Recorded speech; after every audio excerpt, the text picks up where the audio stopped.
217 AD, the Roman Empire, a colossus trembling beneath its own weight, a vast dominion, stretching from the sands of Syria to the mists of Britannia, yet perpetually teetering on the brink. This was an era of profound instability, a time when the very foundations of imperial power seemed to crack. In the wake of yet another imperial assassination, the Eternal City stood on the edge of chaos. The Severan dynasty, established by Septimius Severus, was already showing signs of strain. His son, Caracalla, a brutal and erratic emperor, had met a violent end. The Praetorian Guard, Rome's elite but notoriously treacherous bodyguards, had struck again.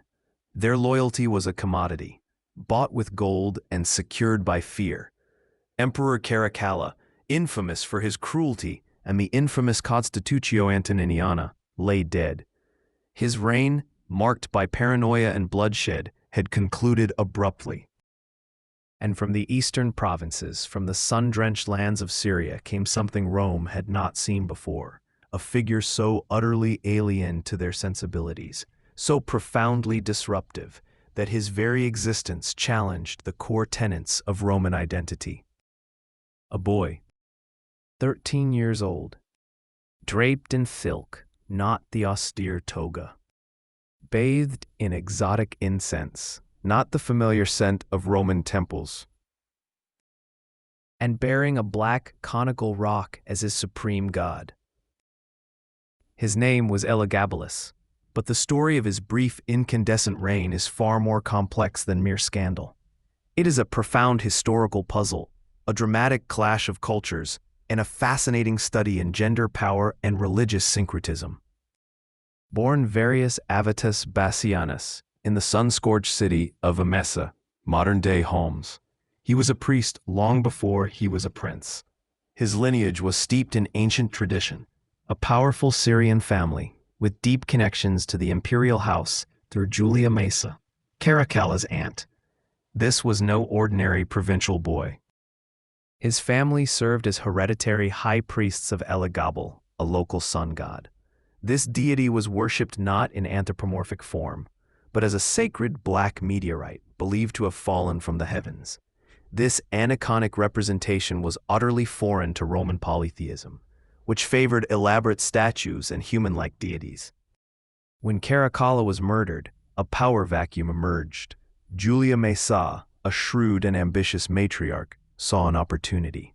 She skillfully manipulated the eastern legions, spreading rumors that her grandson, Bassianus, was Caracalla's illegitimate son. This claim, however tenuous, provided a crucial link to the Severan dynasty. The legions, weary of the current emperor Macrinus, who was seen as an outsider and lacked imperial legitimacy, rallied around this boy priest. They were drawn not just by the fabricated lineage, but perhaps by the mystique of his divine connection. He was presented not merely as an heir, but as a living embodiment of the divine. A cousin to the emperor, a god in human form, a savior, or so they hoped, in a desperate bid for stability and a return to perceived imperial glory. His ascent was a testament to the power of propaganda and the volatile nature of Roman military politics. In Rome, his arrival was met not with joy but stunned disbelief bordering on horror. The traditional Roman elite, steeped in centuries of established customs and religious practices, found themselves confronted by an emperor unlike any before him. This was not merely a change of ruler, it was a cultural invasion.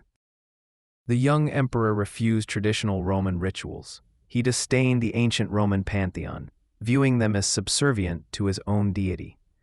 He paraded through the capital not to honor Jupiter Optimus Maximus, the supreme Roman god, but to erect a colossal temple to his god, the sacred stone from Emesa.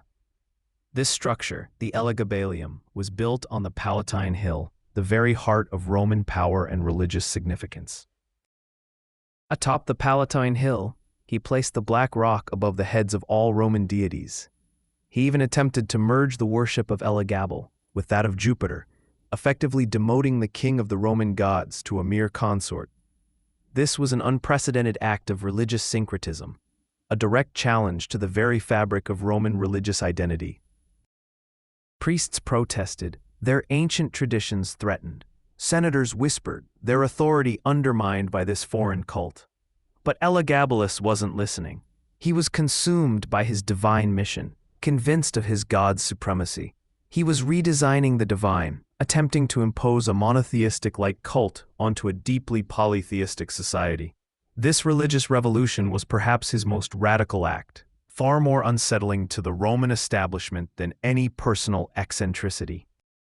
His reign quickly became the stuff of scandal, if not legend. But beyond the sensationalism, Elagabalus's personal presentation offers a profound lens into Roman gender norms and their subversion. He defied every expectation of Roman masculinity, a concept deeply intertwined with military prowess, civic duty, and stoic self-control. He wore silks and gowns, preferring the flowing, colorful attire of the East to the austere Roman toga. He painted his face with cosmetics, a practice associated with women or effeminate men, and had every hair on his body removed, including his beard, a symbol of Roman virility. These acts were not mere fashion choices. They were deliberate provocations, challenging the very visual language of Roman power. Most strikingly, he insisted on being called domina, mistress, or empress, not imperator. He openly took male lovers, a practice not uncommon in Rome, but his public declarations of marriage to them were unprecedented.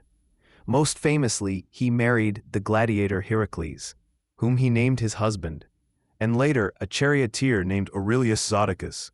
He even reportedly sought out physicians to perform gender-affirming surgery, offering vast sums for a procedure that would allow him to become a woman. In a culture where masculinity was sacred, where the paterfamilias held absolute authority, Elagabalus shattered the mirror. Statues were altered to give him mustaches, in desperate efforts by his advisors to project an image of Roman strength and conformity. But the boy on the throne defied every mold. He didn't merely challenge gender norms, he obliterated them with imperial decree and divine conviction. His actions force us to consider the fluidity of gender identity even in ancient contexts, and how power can be used to express or suppress such identities. To some, he was decadent, a symbol of Rome's moral decay. To others, he was dangerous, a threat to the established social and religious order. To a very few, perhaps those within his immediate circle or those who saw his religious vision, he was truly divine, a living God manifesting in an unconventional form. His story resonates deeply with modern discussions of gender identity and expression, making him a figure of immense interest to LGBTQ+ and gender studies audiences. But beyond the spectacle of his personal life, the historical accounts paint a picture of something far more unsettling. The primary sources for Elagabalus's reign, Cassius Dio, Herodian, and the notoriously unreliable Historia Augusta, are almost uniformly hostile. They were written by Roman elites who despised him, and their narratives are steeped in bias and moral outrage. Accounts often biased, perhaps exaggerated, but undeniably dramatic, tell of a ruler who delighted in cruelty and bizarre excesses. He is said to have hosted banquets where he released wild beasts such as lions and leopards among his terrified guests, only to assure them later that the animals' claws had been removed. This was a macabre form of imperial entertainment, designed to assert absolute power and instill fear. He is also said to have demanded sacrifices of boys with both parents alive, a particularly heinous act designed to maximize grief and suffering. This detail, if true, speaks to a profound psychological disturbance. He is even reported to have stormed into the Roman Senate unannounced and performed unspeakable acts, perhaps dancing or engaging in sexual acts, proudly and calmly, as senators stared in horror. These acts were designed to humiliate and degrade the very institutions of Roman governance. True, exaggerated, or simply Roman slander, designed to demonize a ruler who was utterly alien and threatening to their worldview. We cannot be sure. The Historia Augusta in particular is known for its sensationalism and invention, but history often blurs the line between myth and memory, especially when the victor writes the narrative. These accounts, regardless of their veracity, shaped Elagabalus's posthumous reputation and contributed to his deliberate erasure from Roman history. They serve as a powerful reminder of how historical narratives can be constructed to serve political and social agendas. Not everything attributed to Elagabalus was terror. Some of it was absurd, almost comically so. These anecdotes, whether true or apocryphal, reveal a ruler who seemed to view the vast Roman Empire as his personal playground, a stage for his eccentricities. Elagabalus reportedly invented a primitive whoopee cushion, a device planted on senators' seats to embarrass them at dinner. This detail, often cited with a chuckle, is strangely fitting. It paints a picture of a child emperor, wielding unimaginable power, yet engaging in juvenile pranks. He is also said to have served guests dishes made of camel heels and ostrich brains, or to have showered them with flowers from a false ceiling, sometimes to the point of suffocation. He would reportedly invite 8 bald men, 8 one-eyed men, or 8 gout-ridden men to his banquets, simply for the novelty. He would also force his guests to drink until they passed out, or release snakes into the dining room to cause panic. These acts, while seemingly trivial, underscore a profound disregard for Roman decorum and a desire to constantly shock and provoke. Whether true or apocryphal, these stories contribute to the image of a ruler who treated the gravitas of imperial power with utter disdain. The boy emperor ruled a quarter of the Earth's population, commanded legions, and held the fate of millions in his hands, and played tricks like a child. Empire as theater. Power as parody. His reign was a bizarre, unsettling performance, a stark contrast to the stoic, disciplined image Rome projected. It was a spectacle that ultimately exhausted the patience of an empire built on order and tradition. In time, the empire tired of the farce. The constant religious innovations, the blatant disregard for Roman customs, the perceived effeminacy, and the sheer unpredictability of Elagabalus's rule alienated nearly every segment of Roman society. His grandmother, Julia Maesa, the very woman who had engineered his rise, began to see him as a liability. By 222 AD, Elagabalus had alienated too many. The Senate despised him, their ancient dignity trampled underfoot. The people mocked him, their traditional values affronted.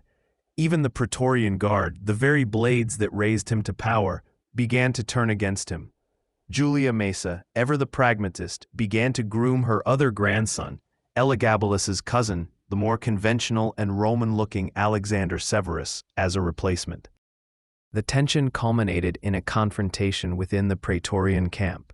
Elagabalus, along with his mother, Julia Soaemius, sought refuge there, believing it to be a safe haven. But the Guard, swayed by Maesa's influence and their own growing discontent, had made their decision.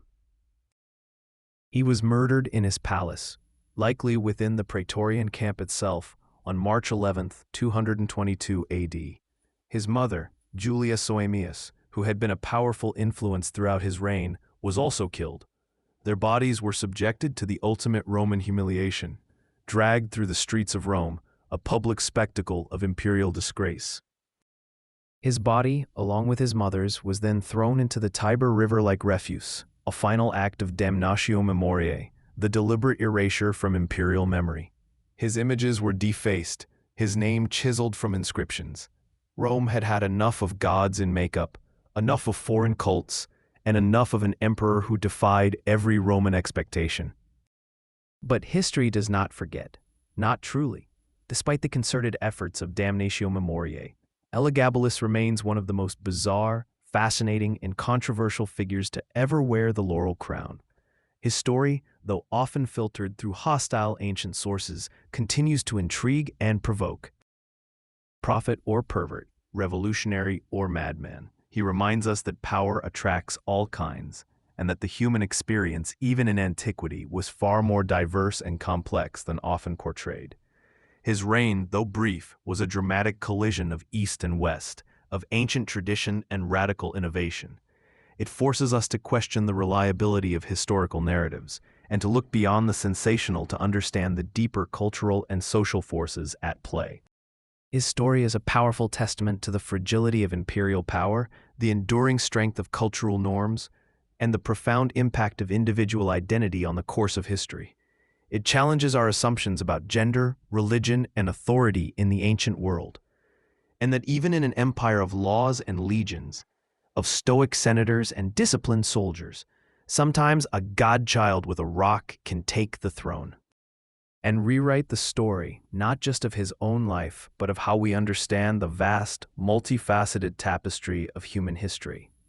His legacy, though initially one of infamy, has evolved into a compelling case study for historians, gender theorists, and anyone fascinated by the dramatic interplay of power, identity, and belief in the ancient world. History Unburied, Elagabalus, the Emperor Rome tried to forget. Discover more untold stories of the ancient world. Like this video, subscribe to our channel for deeper dives into history's most intriguing figures, and share your thoughts on Elagabalus in the comments below. What do you think was his true legacy?